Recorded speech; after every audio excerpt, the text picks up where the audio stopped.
കഴിഞ്ഞ ദിവസം ഒരു കുട്ടിയെയും കൊണ്ട് പെൺകുട്ടിയെയും കൊണ്ട്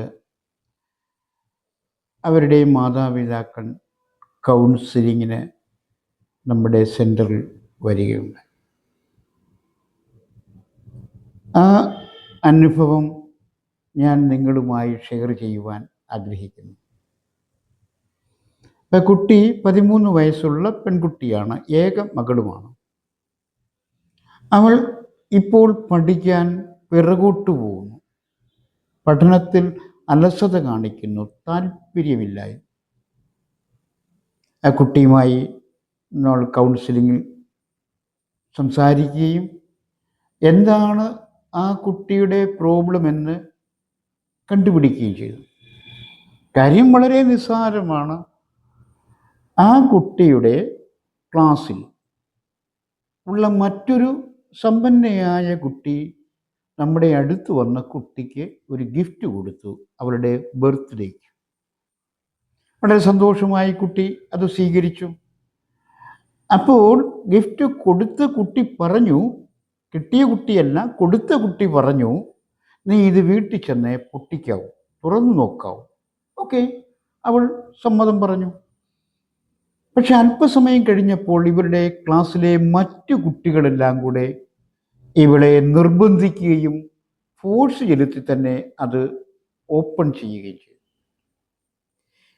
എന്നിട്ടെന്താ, ആ നിർബന്ധിച്ച് തുറക്കാൻ പറഞ്ഞ കുട്ടികൾ തന്നെ ഗിഫ്റ്റ് കൊടുത്ത ഈ സമ്പന്നയായ കുട്ടിയോട് പറഞ്ഞു, നീ പറഞ്ഞതിന് വിരുദ്ധമായി അവൾ അത് തുറന്നു എന്ന് പറഞ്ഞു.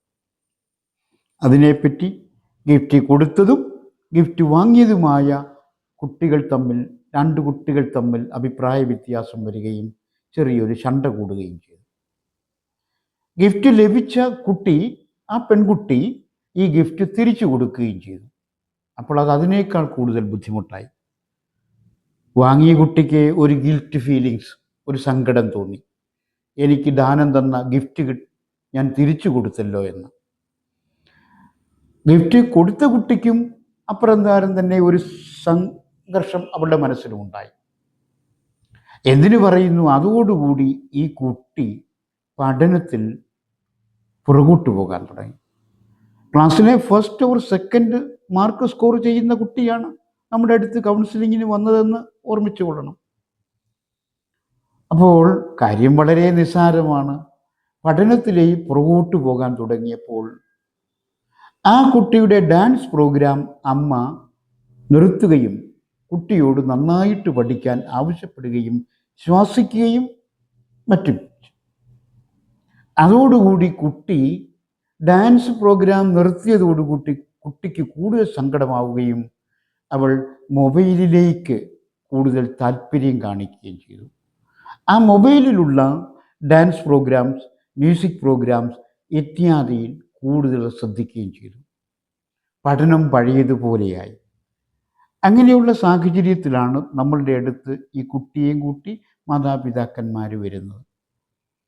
കുട്ടിയുമായി സംസാരിച്ച് സൈക്കോ അനാലിസിസിലൂടെ കുട്ടിയുടെ പ്രോബ്ലംസ് നമുക്ക് മനസ്സിലായി. കുട്ടിയോട് അതനുസരിച്ച് സംസാരിക്കുകയും ചെയ്തു. അധികമൊന്നും സംസാരിക്കേണ്ടതില്ല, കുട്ടിയോട് ഇത്രമേ പറയേണ്ടതുള്ളൂ. നിനക്കതൊരു ജീവിതാനുഭവമായില്ലേ? ഓരോ ജീവിതാനുഭവത്തിനും ഒരു മൂല്യമുണ്ട്, ഒരർത്ഥമുണ്ട്. നിനക്കിപ്പോൾ ഒരു കാര്യം ബോധ്യപ്പെട്ടില്ലേ എന്ന് ചോദിച്ചപ്പോൾ കുട്ടി തന്നെ മറുപടി പറഞ്ഞു, ബോധ്യപ്പെട്ടു. എന്താണ് നിനക്ക് ബോധ്യപ്പെട്ടത്? നമ്മൾ വാക്ക് പറഞ്ഞത് പാലിച്ചില്ല. കൂടുതൽ പേര് നിർബന്ധിച്ചപ്പോൾ അതനുസരിച്ച് പ്രവർത്തിച്ചു. ഓക്കെ, ഇനി മോളെ നീ അങ്ങനെ ചെയ്യുമോ? ഇല്ല. അന്നത്തെ സംസാരമൊക്കെ കഴിഞ്ഞ് കൗൺസിലിംഗ് കൊടുത്ത് വിട്ട് കുട്ടിയുടെ മാതാപിതാക്കളോടും കുട്ടിയോടും പറഞ്ഞു, അടുത്ത ദിവസം ഒന്നുകൂടെ വരൂ, ഞാൻ ആവശ്യമെങ്കിൽ ഒരു തെറാപ്പി ഇവൾക്ക് കൊടുത്ത് ഇതിൽ നിന്നും പരിപൂർണമായി മോചിപ്പിക്കാമെന്ന് പറഞ്ഞു. അങ്ങനെ അവരെ പറഞ്ഞു വിട്ടു. പിന്നെ രണ്ടാമത് വരുന്ന ദിവസത്തിൻ്റെ തലേ ദിവസം കുട്ടിയുടെ മാതാപിതാക്കന്മാരെന്നെ വിളിച്ചു പറഞ്ഞു, സർ നാളെ ഞങ്ങൾ വരുന്നുണ്ട്. അപ്പം ഞാൻ ജിജ്ഞാസയോടുകൂടി ചോദിച്ചു, എങ്ങനെ ഇവിടെ വന്നതിന് ശേഷം അവൾക്കൊരു ചെറിയ റിലാക്സേഷൻ തോന്നുന്നുണ്ടോ? ചെറുതൊക്കെ തോന്നുന്നുണ്ട്. എങ്കിലും അവൾ പറഞ്ഞത്, സാറൊരു തെറാപ്പി തരാമെന്നല്ലേ പറഞ്ഞത്, അത് കിട്ടട്ടെ, അപ്പം പൂർണ്ണമായി. അപ്പോൾ ഇവിടെ വാസ്തവത്തിൽ നമ്മുടെ ഒന്നാമത്തെ സിറ്റിങ്ങിൽ തന്നെ ഈ കുട്ടിയുടെ പ്രോബ്ലംസ് തീരേണ്ടതായിരുന്നു. പക്ഷെ ഒരു തെറാപ്പിയെക്കുറിച്ച് പറഞ്ഞപ്പോൾ അതുകൂടെ കിട്ടട്ടെ, എന്നിട്ടാവട്ടെ ഞാൻ പൂർണ്ണമായി ഓവർകം ചെയ്യുക എന്ന് അവൾ ചിന്തിച്ചു. ഞാൻ ഓർമ്മിക്കുന്നു, ബുദ്ധൻ ഒരിക്കൽ പറഞ്ഞിരുന്നു, what you think you become. ആ കുട്ടി അങ്ങനെ ചിന്തിച്ചു. പിന്നീട് രണ്ടാമത് കൗൺസിലിങ്ങിന് വന്നു, തെറാപ്പിയും കൊടുത്തു. ഇന്നലെ ആ കുട്ടിയുടെ മാതാപിതാക്കന്മാരെ വിളിച്ചു, സാർ നല്ല മാറ്റമായി, യേസ്, സജഷൻ കൊടുത്തതൊക്കെ സ്വീകരിക്കുന്നു എന്ന് പറഞ്ഞു. അപ്പം ഞാൻ പറഞ്ഞു വരുന്നത്, നമുക്കിങ്ങനെ സൈക്കോ അനാലിസിസിലൂടെ തന്നെ ഇവരുടെ പ്രോബ്ലംസ് പരിഹരിക്കാമായിരുന്നു. പക്ഷെ കുട്ടി ഒരു തെറാപ്പിയുടെ കിട്ടിയേ ഒക്കെ ആകുള്ളൂ എന്ന് വെച്ചതുകൊണ്ട് ആണ് അത് ഫസ്റ്റ് സിറ്റിങ്ങിൽ തന്നെ 100% ഫലപ്രദം ആകാതിരുന്നത്.